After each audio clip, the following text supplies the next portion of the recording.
দেখুন, এখন 23 বছর পর দেখছি কালীগঞ্জের প্রার্থীকে পছন্দ হয়নি বলে আফরিন জানে তিনিও মহিলা, তামান্নার মা। সিপিএমের স্থানীয় কর্মীরা নিজেদেরই পার্টি অফিস ভেঙে চুরমার করে দিচ্ছে। আমি জানি না আফরিন আমার সঙ্গে একমত হবে কিনা। আজকে জ্যোতিবাবু থাকলে রেজিমেন্টেড পার্টিতে এই চূড়ান্ত শৃঙ্খলা ভঙ্গ দেখে আজও হয়তো একই কথা বলতেন যে নিচুতলার কর্মীদের ওপর আমাদের কোনো নিয়ন্ত্রণ নেই। যাই হোক, আমার পরের বক্তা কংগ্রেস সাংসদ ঈশা খান চৌধুরী। আমি সবাইকে নমস্কার জানাই, ডিস্টিংগুইশ প্যানেলিস্টকেও যারা আছেন, আর সুমনদা আপনারা আছেন।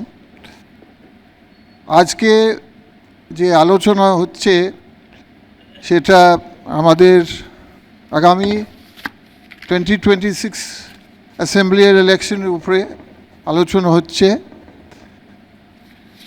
প্রথম বিষয় যে আমরা যে দেখছি 5 বছর আগেকার ইলেকশন যে ছিল 2021 সালের, আর এই ইলেকশনে আমরা দেখেছি যে একটা ট্রেন্ড হচ্ছে, একটা বাইপোলার ট্রেন্ড হচ্ছে।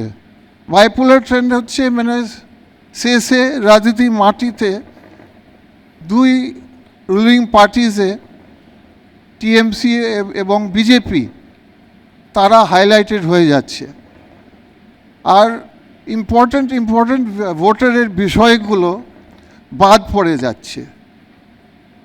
যেমন আপনারা জানেন 2021 সালে এনআরসি বিষয় সামনে এসছে।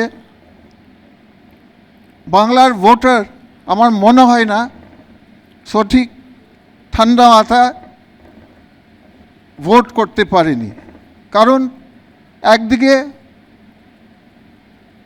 বিজেপি পার্টি আর বিজেপির বিভিন্ন মন্ত্রী বাংলাকে এসে ভোটারদেরকে ভয় দেখিয়েছেন যে এনআরসি একটা হবে বাংলাতে, আর আমাদের বাংলার মানুষদেরকে স্পেশালি সংখ্যালঘুদেরকে বাংলাদেশ যেতে হবে।